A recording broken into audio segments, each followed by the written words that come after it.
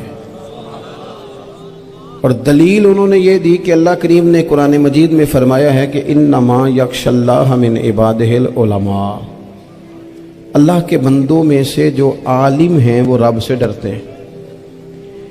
تو دینی تعلیم، اس کی معلومات حاصل کرنے کی کوشش کریں، صحیح کریں.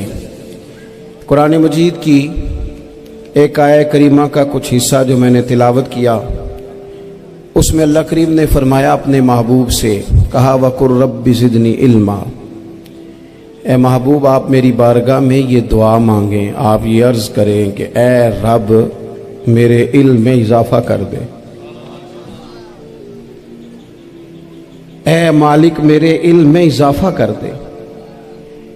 بہت ساری چیزیں ایسی ہوتی ہیں جن کی زیادتی ٹھیک نہیں ہوتی، وہ زیادہ ہو جائیں تو نقصان کرتی ہیں. لیکن علم ایک ایسی چیز ہے کہ جس کے بارے میں رب کریم نے کہا کہ محبوب آپ دعا مانگیں کہ آپ کو زیادہ علم دیا جائے. اور پھر علم ایک ایسی چیز ہے کہ کوئی بھی آدمی یہ دعویٰ نہ کرے کہ میں نے بڑا حاصل کر لیا ہے، میری اب تکمیل ہو گئی ہے، میں اب مکمل ہو گیا ہوں.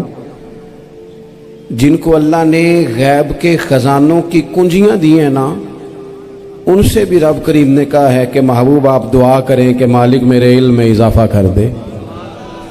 تو جب وہاں تک یہ بات ہے تو پھر عام آدمی کو بھی چاہیے کہ وہ اپنی معلومات میں اضافے کا شوق پیدا کرے. اور تیسری بات یہ کہ جو حضور کے علم شریف پر بات کرتے ہیں وہ بھی اس آیت سے سیکھیں کہ حضور کا علم تو ہر روز رب اس میں اضافہ فرما رہا ہے، تو ہر روز اضافہ ہو رہا ہے. وَلَلْآخِرَةُ خَيْرٌ لَكَ مِنَ الْأُولَىٰ، ہر روز ترقی ہو رہی ہے حضور کے علم شریف کی بھی. تو ہمارے ہاں زیادہ تر لوگ بات اس لیے سیکھتے ہیں کہ میں کوئی کہیں سے مسئلہ سیکھوں گا پھر جا کے اپنی مسجد کے امام کو تنگ کروں گا کہ وہاں تو میں یہ سن کے آیا ہوں تو یہاں یہ کام کیوں نہیں ہوتا. میں کوئی بات سیکھوں گا تو پھر میں اس سے بحث کا دروازہ کھولوں گا. علم کا مطلب ہی اپنے آپ کو سنوارنا ہے. معلومات حاصل کرنے کا مطلب یہ کہ آپ کے عمل میں پختگی آئے، آپ کے کردار میں پختگی آئے، آپ نے جو سیکھا ہے آپ اس کے مطابق اپنے آپ کو ڈھالیں.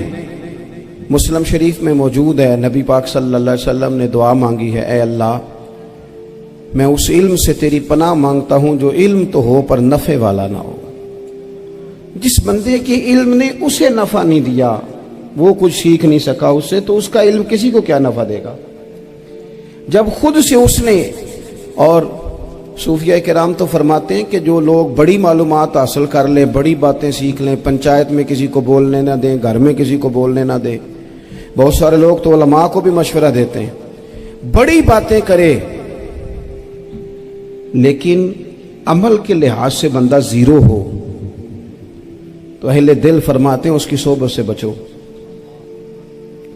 اسے بڑا پتہ ہے، بڑی باتیں آتی ہیں، بڑی باتیں کرتا ہے، لیکن گفتگو کی حد تک تو بہت بڑا ہے، عمل کے معاملے میں صفر ہے. بہت سارے لوگ مسجد کے اجرے میں میٹنگ ہو رہی ہوتی ہے اور وہ لمبی دلیلیں اور مشورے دے رہے ہوتے ہیں، نماز کا ٹائم آ جائے تو اٹھ کے چلے جاتے ہیں، کہتے ہیں میں اپنے محلے دی مسیتیں پڑھنی. کئیوں کو کام یاد آ جاتا ہے. فرمایا کہ شخص کے پاس معلومات بڑی ہوں لیکن عمل کے معاملے میں بندہ زیرو ہو تو اسے بچنا کیوں؟ اس لیے کہ اگر پڑھا لکھا آدمی بے عمل ہونا تو وہ اپنی بے عملی پر بھی دلیلیں پیش کرتا ہے. وہ کہتا ہے میں یہ کام نہیں کرتا تو یہ میرے پاس دلیل ہے. وہ تو بے عملی کو بھی مزین کر دے گا معاذ اللہ. تو دینی تعلیم ایک تو حاصل اس لیے کریں کہ ہم نے اپنے آپ کو سنوارنا ہے، اور دوسرا علم کا شوق طبیعت میں ہو. دیکھیں نا، اللہ کے حبیب صلی اللہ علیہ وسلم نے فرمایا ہے کہ جو علم کے رستے پہ چل پڑا وہ جنت کے رستے پہ چل پڑا ہے. جمعوں میں، محفلوں میں کانوں کے ذائقے کے لیے نہ آئیں، اس لیے آئیں کہ میرے علم میں، میرے عمل میں یہ کوئی اضافے کی بات بنے گی، میں کوئی نصیحت حاصل کروں گا تو میرے دل کا زنگ اترے گا. ہمارے ہاں یہاں لوگ مزے کے لیے آتے ہیں اور آج کل لوگ فوٹو کے لیے آتے ہیں. ان دو کاموں سے نکل کر خالص اصلاح کی نیت سے علم کا شوق ہمارے ہاں تیزی سے ایک حرکت کی گئی، علماء کا وقار خراب کیا گیا. اور لوگوں کو دینی علوم سے دور کیا گیا. اور اس میں بعض بیچارے واعظین اور خطباء نے بھی کردار ادا کیا جب جعلی پیر کی تعریفیں کھول کے کی اور اسے پتہ نہیں کہاں تک. یہ اسٹیج ہوتے ہیں نا، ان میں کوئی بندہ اچھا لگے بھی تو اس کے لیے دعا کرنی چاہیے، تعریفیں نہیں کرنی چاہیے. تعریفیں اس کا کوئی فائدہ نہیں ہے. اس بندے کو تو دعا کا فائدہ ہے. اگر آپ کو اچھا لگ رہا ہے تو اسے دعا دیں، اس سے زیادہ کچھ نہیں کریں. اور ہمارے ہاں جناب وہ نقیب محفل بیچارے کی شامت آ جاتی ہے اگر تعریفیں تھوڑی کرے تو کہتے ہیں انہوں تو نام ہی نہیں لینا ہوں. اور بھائی اس کے نام لینے سے آپ کا قد اونچا ہوتا ہے. تو علم اور عالم ان دونوں چیزوں سے قوم کو دور کیا گیا. دینی تعلیمات کا فقدان ہے. جو میٹرک تک لوگ 60-70 کتابیں پڑھ جاتے ہیں انہیں بھی قرآن پاک ٹھیک سے نہیں پڑھنا آتا. دور کیا گیا. آپ مجھے بتائیے، چلیں ایک مسجد ہی آپ دیکھ لیں. اس مسجد کے اندر اگر ایک طرف ایک عالم دین مشکات شریف کھول کے بیٹھے ہوں، حدیث پاک کا درس ہو رہا ہے، یا بہار شریعت کھول کے بیٹھے ہیں، فقہی مسائل بیان کیے، اور اسی مسجد میں ایک بابا جی جبہ پہن کے تگڑا سا بڑی سی پگڑی باندھ کے اور 500 دانے والی تسبیح لے کے بیٹھے ہیں. اب ایک بندہ اندر آتا ہے تو وہ کدھر جائے گا؟ عالم کی طرف کہ بابا جی کی طرف؟ وہ کیوں جا رہا ہے بھلا بابا جی کی طرف؟ وہ اس لیے کہ ہم نے اسے یہ بتایا ہی نہیں کہ جس طرح سبحان اللہ سبحان اللہ سبحان اللہ پڑھنا عبادت ہے نا، اسی طرح دارابا پڑھنا بھی عبادت ہے. اسے ہم نے بتایا نہیں کہ جب تک علم کے رستے میں رہنا بھی عبادت ہے. جب تک اسے یہ سمجھ نہیں نہ آئے گی کہ جس طرح وظائف کی کتاب پڑھنا عبادت ہے، اسی طرح مشکات شریف پڑھنا بھی عبادت ہے.